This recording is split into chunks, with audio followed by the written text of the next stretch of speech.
Can motivation for achievement actually be helpful? What is it even? I'll venture a bet that you are dissatisfied with the slowness of your goal achieving. Still not all that much closer than when you originally set out to fulfill your dreams of happiness, better health, fulfilling relationships, and career success. More than only dreaming is involved in achievement motivation. The reality of finding motivation and maintaining it as you work toward your goals. You are blaming your lack of adequate motivation on yourself. Your lack of sustained motivation makes you worry that there is a problem with you. So you put in more effort by visualizing your goals, keeping them in mind every day, considering the advantages, and looking up motivational quotes. These tactics do work, but their results never appear to stay for very long. Then, after a few days or perhaps a few weeks, your motivation wanes once more, and you revert to your old routines. I just learned that stopping your progress toward your goals is not really due to a lack of achieving motivation. You're here, which indicates that you're aware of your problem and trying to fix it. That amply demonstrates your motivation. Your motivational strategy is what prevents you from moving forward. I want to discuss some frequent misunderstandings individuals have regarding true motivation in this piece, and how these get in the way of their achievement. Continue reading if you're caught in the vicious loop of needing to motivate yourself all the time. I'll demonstrate to you how to alter your strategy and end your impasse once and for all. 1. Your motivation naturally rises and falls. Embrace it. If it seems like your motivation fluctuates, you are correct. That is how things are. When we first declare war on old habits, or make audacious decisions to change the way we live, it seems like we have a lot of it. Motivation is erratic since it is an emotion. There are numerous possible explanations for why this is the case, but the fact remains that your motivation will change with time.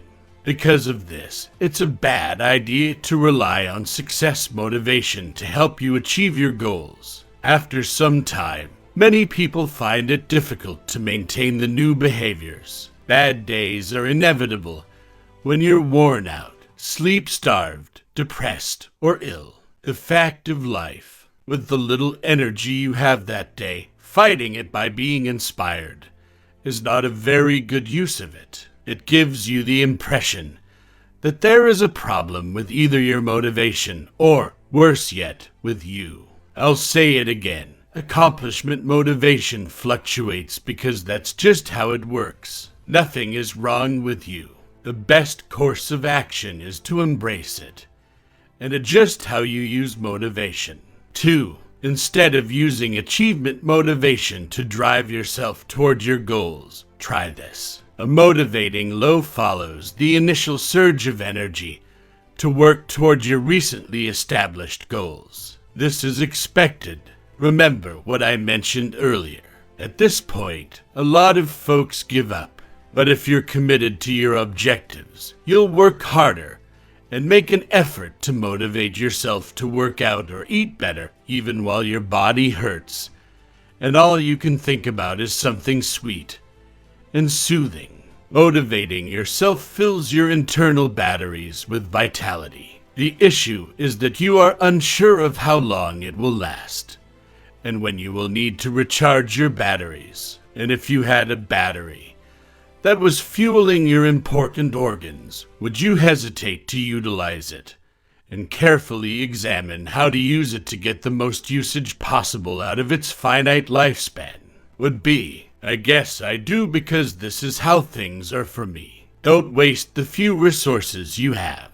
People who are conscious of the boundaries of their drive and willpower don't spend their meager resources on getting fired up or pushing on. Instead, they develop systems with whatever vigor and zeal they have. Additionally, those systems enable them to continue working even when they lack motivation or willpower. I'm posting this on a little kitchen table in a dim, muggy space. I'd rather go back to bed or stand in the shower for hours because I'm jet-lagged and sticky, but I need to work on this post. I knew when I woke up this morning that I wouldn't have the energy or motivation to finish my writing goal. Because of this, when I first woke up, I set up my workstation with what little energy I had. In that case, I was limited to writing. I cannot emphasize enough the importance of leveraging your initial drive to set up a system that will force you to act morally, regardless of how motivated you are at the time. 3. You don't have to be motivated by what others are. Have you ever been motivated by the goals of others? I have, and I've come across a lot of folks who were duped by others' dreams. My buddy chose to become a nurse because her parents, who work in the medical field, inspired her to do so. She was a good student in nursing school, eager to learn, and very kind. Her teachers never lacked for compliments on her, but as she went along, she became less and less joyful. She persisted, though. She was surrounded by people who believed she would make a fantastic nurse, including patients, their families, and her co-workers. She persisted in saying to herself, "I must be doing a pretty wonderful job," and continued. But she wasn't truly joyful in her heart of hearts. She was feeling unfulfilled for some unexplained reason, despite the overwhelming proof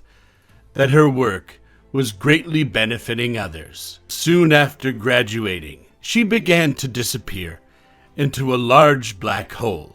She proceeded to look for expert assistance, analysis of motivation for achievement. She learned during this exploration that being independent and being the driving force in her life was her greatest aspiration and what kept her going through life. Even while she loved being a member of medical teams, the highly hierarchical and structured healthcare institutions she was working in were killing her spirit. She felt as though she had lost all of her emotions because of how much she missed working on her paintings. She stated it was a bizarre but immensely liberating finding.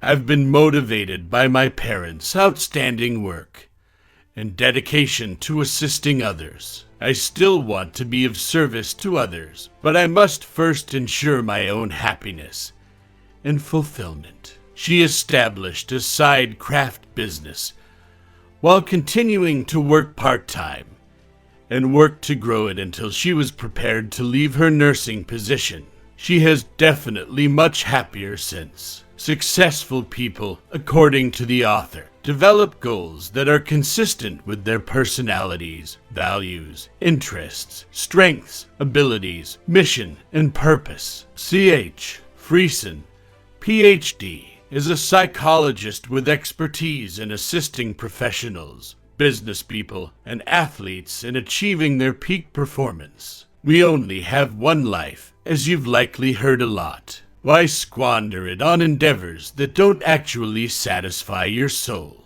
But no matter how motivating and admirable they may sound, I caution you against chasing goals and desires that are not truly in line with who you are. If something doesn't nourish your spirit, it doesn't. No matter how large the reward is, if you don't care about it, you will feel deprived and underappreciated.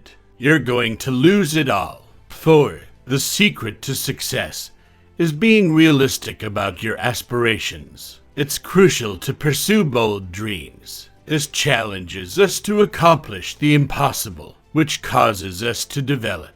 But you must also be practical if you want to thrive in a long-term endeavor. Obstacles will exist. There will be difficult days when you are traveling. You must acknowledge them and modify your strategy in order to overcome them. Check your ability to overcome problems by visualizing them. If you believe you have what it takes, go for it. If not, don't waste your time and energy on an impossible goal. This approach greatly increases one's chances of success compared to dream big but unrealistic thinking. Bolder method. I'm taking an even more audacious stance. I am aware of how thrilling it is to have a desire to work for a goal. You feel energized and capable of moving mountains. This is an awesome sensation. It may also be deceptive. Even if I might have set my goals at this time, I examine them and formulate my plan on days when I feel average or even poorly. Why? Because we are more prone to shoot for the stars and believe that we will always feel this way when we are pumped and full of energy. You're more likely to prepare for days like this one if you plan your steps on a terrible day. Imagine how much simpler this will be on a day when you are feeling pumped once more if you can handle it on a poor day. 5. Achievement motivation is killed by motivation. Have you ever heard of somebody quitting their work because they were only doing it for the money? No, I'm not joking. It really exists, and psychologists have even given it a name: incentive crowding theory. Numerous studies have demonstrated that rewarding people for behaviors they find enjoyable makes them less likely to engage in those behaviors. People who transformed their hobbies into jobs have a peculiar reality. Although I've observed it at work when encouraging myself, this issue is crucial when motivating others. Additionally, you must exercise caution if you're utilizing incentives to increase your motivation. Extrinsic rewards can help us get going on a difficult day or when there is a tight deadline, but they also have a negative side. Examples include money, praise, or favorite treats. Extrinsic incentives, additional money, praise, or the danger of being identified and shamed eventually become ineffective. We simply no longer give a damn. People are seeking a deeper meaning and incentives that speak to their inner desires of autonomy, mastery, or purpose, rather than money benefits or the avoidance of punishment, according to Daniel Pink, author of the book Drive, and a fantastic TED Talk on the subject. Be careful if you try to increase your motivation by giving yourself external, material rewards. When you finish whatever you're working on, look for that moment. Frequent physical activity, a good diet, more reading, and so forth, for the pure enjoyment of doing it. This is unquestionably the time to quit rewarding yourself externally. Make motivation work for you instead of working against it. I'm not sure about you, but learning how motivation functions was eye-opening. It's the start of a brand new era for me. My motivational struggles were suddenly irrelevant. Yes, they continued to come and go, but I can continue on my path to improving myself. You can accomplish those goals. You now understand how true motivation works. You can benefit from this knowledge as well. Just picture how much simpler reaching your objectives would be. How much more fun would it be if there were no ongoing challenges to persevere? No more worrying that you're running out of motivation or that anything is wrong with you. You can accomplish your objectives more quickly while also enjoying yourself along the way. Your objectives are standing by. Motivation for achievement is nearby.